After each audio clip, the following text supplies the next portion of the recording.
Today we're going to be working with Excel to solve open sentences. Remember that Excel is a spreadsheet program, and a spreadsheet is a tool for working with and analyzing numerical data.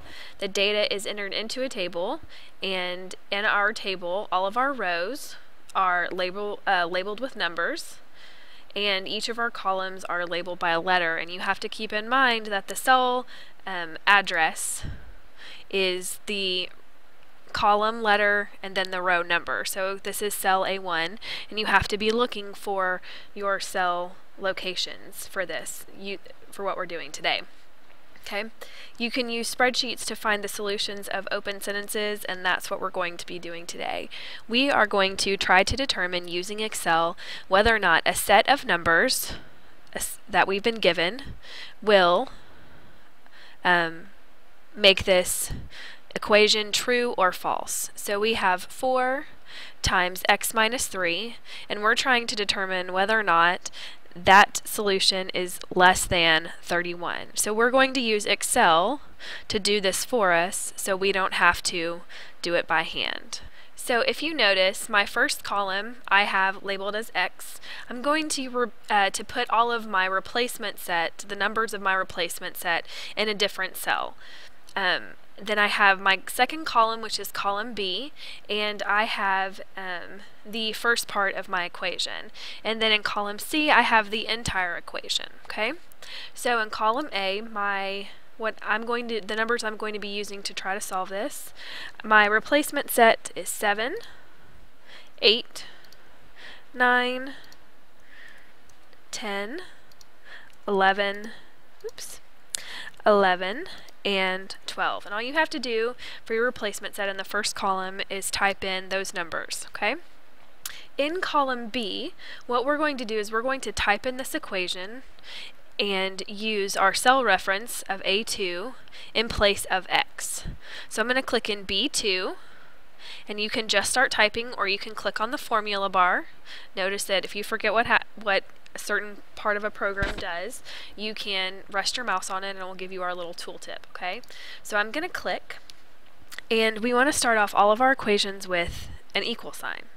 Okay, so since we've already added all of the replacement sets, what we're going to do is we're going to type in the formula. Okay, so we need to start off with an equal sign followed by the formula. So we have our equal sign already. We're going to type 4.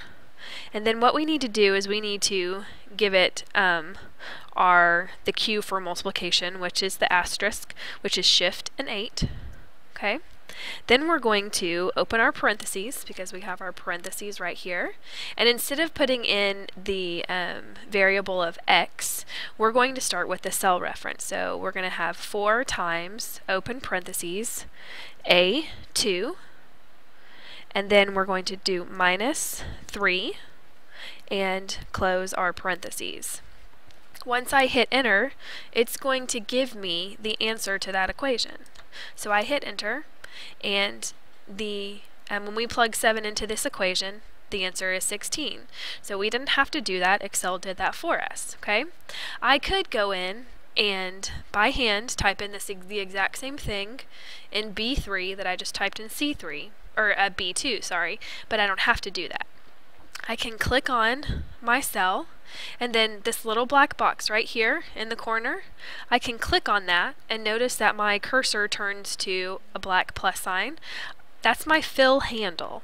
I can click on my fill handle and drag all the way down, and what it does is, since I have a cell reference in that cell instead of a number, it's going to copy that formula and give me all of the answers that I need. So when I click on this cell in B3, you notice on the formula toolbar that even though it says 20 here, it actually shows me the formula that I typed in into B2, but has the new cell reference of A3.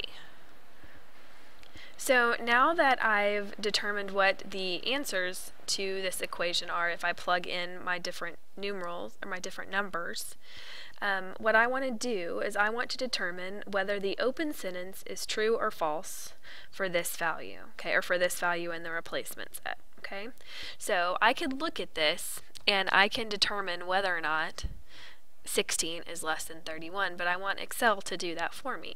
So what I'm going to do in C2, I will type in C2, I will hit equals, equals, and I am not going to type in the number 16. I'm going to use the cell reference once again so I can use the fill handle instead of having to type in all of these formulas at different times, okay? So I'm going to use B2 because that's where the answer is. So I'll type in B2, and I want to know if B2 is less than 31. And when I hit enter, it's going to tell me that it's true. So I'm going to use my fill handle, and for any one that is not less than 31, it's going to give me a false answer. So you'll know that in the replacement set, the ones that are true are 7, 8, 9, and 10, and you can see that because it lists them as being true here. Okay, so I have done one sample problem, and I am going to do another just so you can see how it's done again, okay? I'm going to start off the same way. I don't have to make a new sheet. I can just skip a couple of lines and go from here. So in A10, I'm going to start with X, so those will be my replacement sets. I will type in the equation that I'm trying to solve. So I want 6 times X plus 2. Close the parentheses. And then over here, I can actually just copy this with Control C and Control V. And then I can double click. And I want to know whether 6 times X plus 2 is equal to 18. Okay, so my replacement set for this is 0, 1, 2, oops, missed a 1, 1, 2, 3, 4, and 5. So my equation is, once again, start with the equal sign. You have 6 times, this time it's A11, so A11 plus 2, and then I hit enter, and it gives me that is 12. So I will use my fill handle, and those are all my answers. So now I need to determine whether or not B11 is equal to 18. So I'll have my equal sign, and B11 is equal to 18, enter. That's false. So now I can use my fill handle again and determine, which I could have done using my eyes, but we let Excel do it for us, that the only number in this replacement set that makes this equation true is the number 1.